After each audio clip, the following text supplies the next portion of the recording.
चाहे देश में लहसुन 400 रुपए किलो बिक जाए, टमाटर 100 रुपए किलो बिक जाए, प्याज का दाम सुनकर आंखों में आंसू आ जाए, लेकिन वित्त मंत्री महोदया बजट में महंगाई का मां भी नहीं बोलती हैं।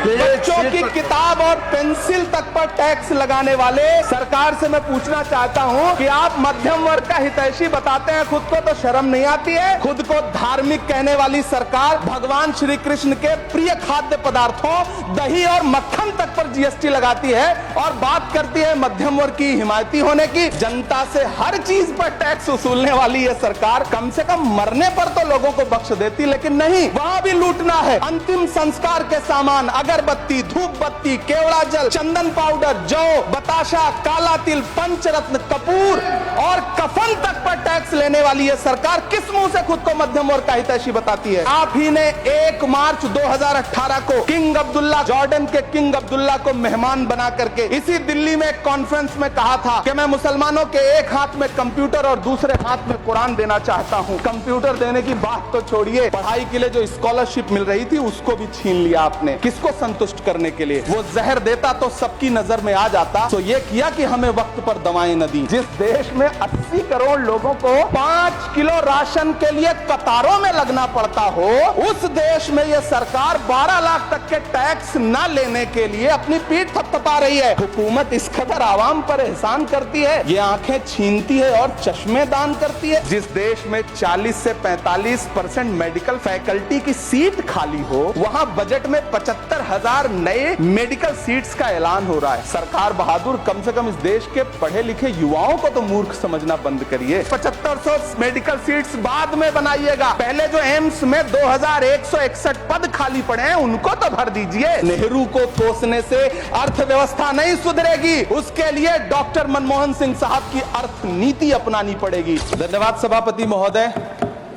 कभी सुदामा पांडे धूमिल जी ने कहा था कि एक आदमी रोटी बेलता है, एक आदमी रोटी खाता है, एक तीसरा आदमी भी है जो न रोटी बेलता है न रोटी खाता है, वो सिर्फ रोटी से खेलता है।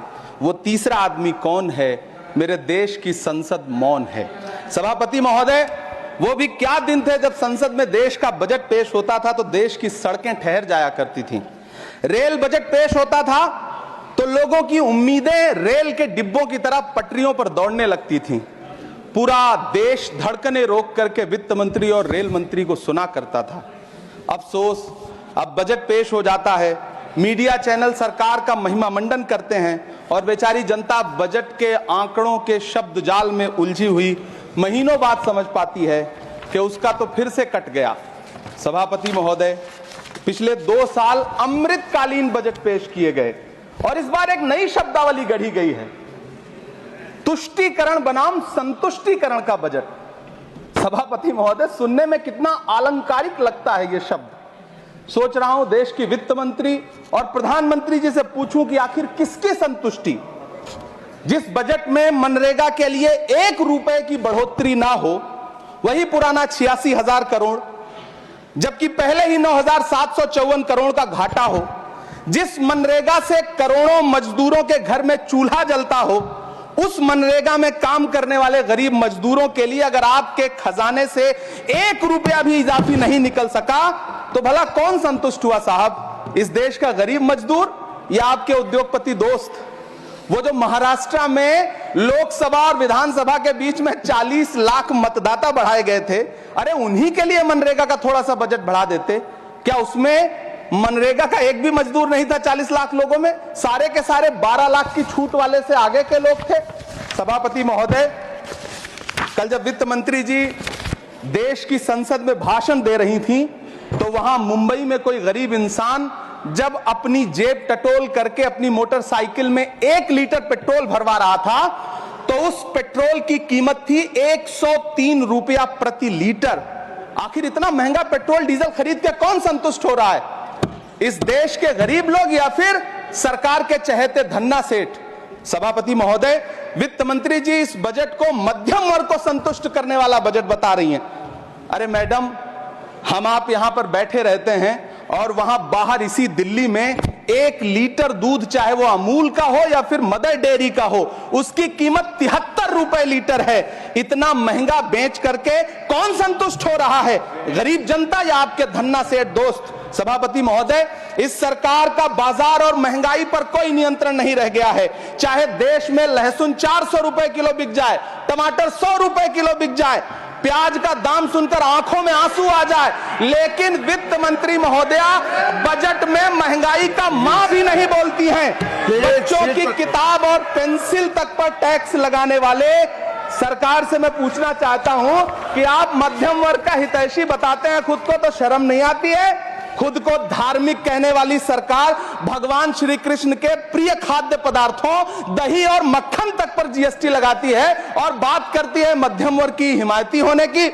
जिंदा रहते हुए जनता से हर चीज पर टैक्स वसूलने वाली यह सरकार कम से कम मरने पर तो लोगों को बख्श देती, लेकिन नहीं, वहां भी लूटना है। अंतिम संस्कार के सामान, अगरबत्ती, धूप बत्ती, केवड़ा जल, चंदन पाउडर, जौ, बताशा, काला तिल, पंचरत्न, कपूर और कफन तक पर टैक्स लेने वाली यह सरकार किस मुंह से खुद को मध्यम वर्ग का हितैषी बताती है? कौन सी संतुष्टि, किसकी संतुष्टि? कदम कदम पर टैक्स देकर लुटने वाली जनता की, या फिर जनता से टैक्स वसूल करके धन्ना सेठों का खजाना भरने वाली सरकार की?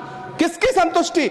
सभापति महोदय, 18 अगस्त 2015 आरा का बिहार का ऐतिहासिक मैदान, सजा हुआ मंच, हजारों की भीड़ और सामने खड़े हुए देश के प्रधानमंत्री का भाषण। बिहार के भाइयों बहनों, आज मैं बिहार के लिए पैकेज की घोषणा कर रहा हूं। 50,000 करोड़ कर दूं कि ज्यादा कर दूं? अखिलेश भाई, 60,000 करोड़ कर दूं कि ज्यादा कर दूं? 70,000 करोड़ कर दूं कि ज्यादा कर दूं? 80,000 करोड़ कर दूं कि ज्यादा कर दूं? चलो, मैं बिहार को 1.25 लाख करोड़ का पैकेज दे रहा हूं। 10 साल हो गए सभापति महोदय, वही ढाक के 3 पात। बिहार आज भी विकास की बाट जो रहा है। भाषण आज भी प्रधानमंत्री जी के यूट्यूब चैनल पर सुना जा सकता है। जो झूठ बोल के करता है मुतमईन सबको, वो झूठ बोल के खुद मुतमईन नहीं होता। सभापति महोदय, ये तो राहुल जी का असर है। कौन सा शब्द सर, कौन सा शब्द? झूठ। झूठ, ठीक है सर, मिथ्या बोल करके। जो मिथ्या बोल के करता है मुतमईन सबको, वो मिथ्या बोल के खुद मुतमईन नहीं होता। ये राहुल जी का असर है। जो मखाना बोर्ड की घोषणा हुई, अखिलेश जी आपको याद होगा, भारत जोड़ो न्याय यात्रा में 30 जनवरी 2024 को बिहार के रंगभूमि मैदान में राहुल गांधी जी का पूर्णिया में भाषण था और उसमें मखाना को लेकर उन्होंने आवाज उठाई थी। यह उनका असर है कि आपको मखाना बोर्ड बनाना पड़ा, वरना तो आप मैखाना बोर्ड बनाने वाले लोग हैं। सभापति महोदय, बिहार को झूठे पैकेज और चुनावी दिलासे देना बंद करिए। आज भी जब कोसी में बाढ़ आती है तो पूरा सीमांचल बर्बाद हो जाता है। मैंने उस तबाही को अपनी आंखों से देखा है। 2016-17 की बाढ़ में अपने इन्हीं हाथों से राहत सामग्री बांटी है मैंने। अगर सच में बिहार के लिए कुछ करना चाहते हैं तो बिहार को बाढ़ से बचाने का प्रबंध करिए। पूर्णिया एयरपोर्ट 10 साल से बाट जो रहा है, घोषणा 2014 में हुई, बन के आज तक तैयार नहीं हुआ। अलीगढ़ मुस्लिम विश्वविद्यालय का किशनगंज सेंटर बजट के अभाव में दम तोड़ता जा रहा है। मैंने पिछले बजट सत्र में भी आवाज उठाई थी। आज फिर वित्त मंत्री जी से अनुरोध करना चाहता हूं, दामन फैला करके, कि अलीगढ़ मुस्लिम विश्वविद्यालय का किशनगंज सेंटर बन जाने दीजिए। आखिर कौन सी नफरत है? यह मुल्क हमारा भी है। इस मुल्क की मिट्टी में हमारा भी खून पसीना शामिल है। हमसे इतनी भी क्या नफरत? रिश्तों की ये नाजुक डोरें तोड़ी थोड़ी जाती हैं। अपनी आंखें दुखती हो तो फोड़ी थोड़ी जाती हैं। सभापति महोदय, अल्पसंख्यक मंत्रालय का बजट काटकर मौलाना आजाद नेशनल फेलोशिप बंद कर देना, प्री मैट्रिक स्कॉलरशिप बंद कर देना, नई मंजिल योजना बंद करना, धरोहर योजना बंद करना। 2024-25 के बजट में माइनॉरिटी मिनिस्ट्री के लिए 3,183 करोड़ रुपए की घोषणा हुई, लेकिन देश को हैरत होगी कि बाद में समीक्षा करके लगभग आधा कर दिया गया, 1,868 करोड़ रुपए। मुझे सरकार से पूछना है कि कौन संतुष्ट हुआ? इस देश का अल्पसंख्यक संतुष्ट हुआ या आप संतुष्ट हुए? किसका संतुष्टीकरण? सभापति महोदय, मैं प्रधानमंत्री जी से कहना चाहता हूं कि आप ही ने 1 मार्च 2018 को किंग अब्दुल्ला को, जॉर्डन के किंग अब्दुल्ला को मेहमान बना करके इसी दिल्ली में एक कॉन्फ्रेंस में कहा था कि मैं मुसलमानों के एक हाथ में कंप्यूटर और दूसरे हाथ में कुरान देना चाहता हूं। कंप्यूटर देने की बात तो छोड़िए, पढ़ाई के लिए जो स्कॉलरशिप मिल रही थी उसको भी छीन लिया आपने। किसको संतुष्ट करने के लिए? हम समझते हैं इस साजिश को। आप माइनॉरिटी मिनिस्ट्री का बजट काटते काटते एक दिन मिनिस्ट्री को ही बंद कर देना चाहते हैं। वो जहर देता तो सबकी नजर में आ जाता, सो ये किया कि हमें वक्त पर दवाएं न दी।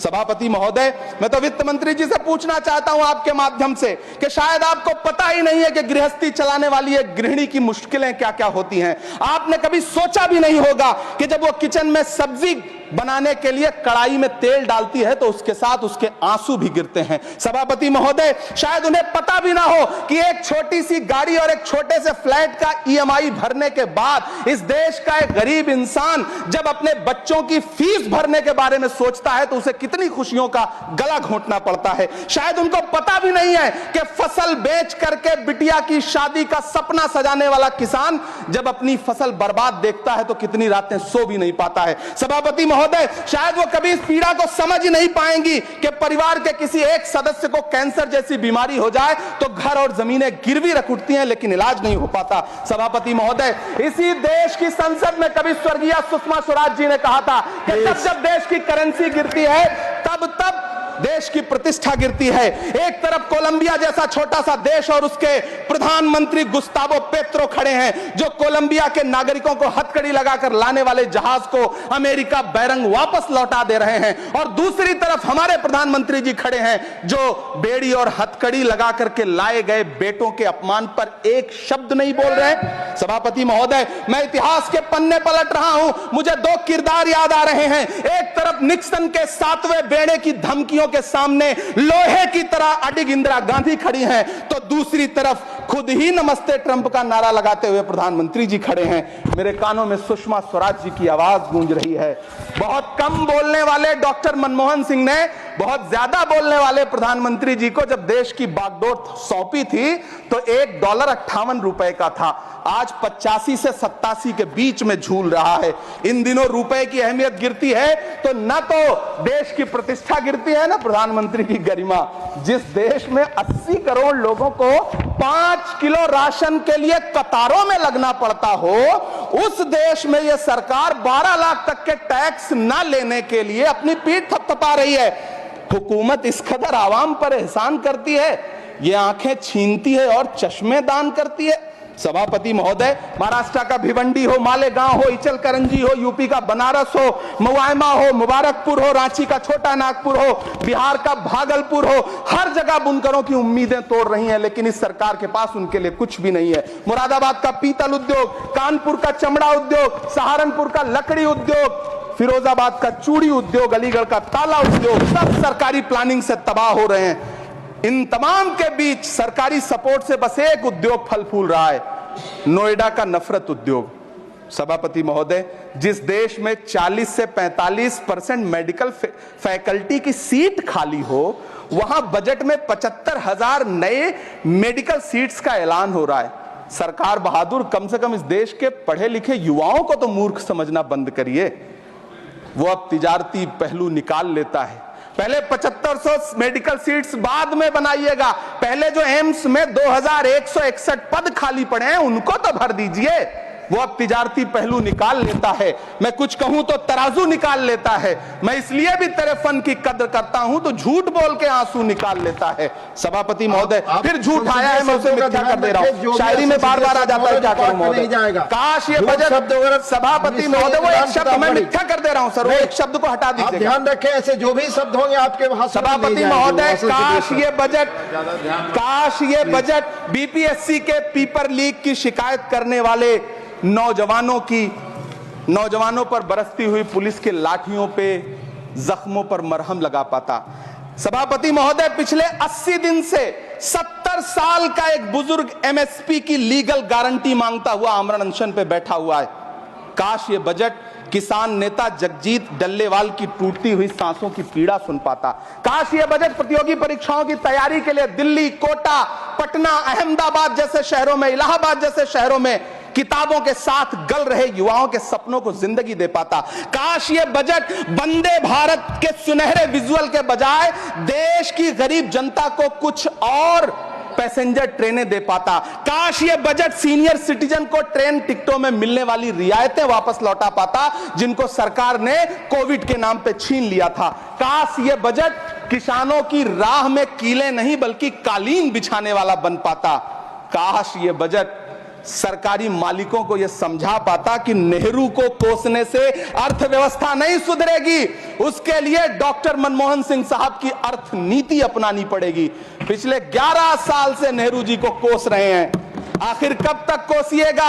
थोड़ा पंडित नेहरू जी के बारे में पढ़िए, तब पता चले कि पंडित नेहरू की शख्सियत का नाम है। दुनिया का पहला ऐसा राजनेता जिसने अपनी जिंदगी की आजादी के लिए, देश की आजादी के लिए 3259 दिन अंग्रेजों की जेल में बिताए।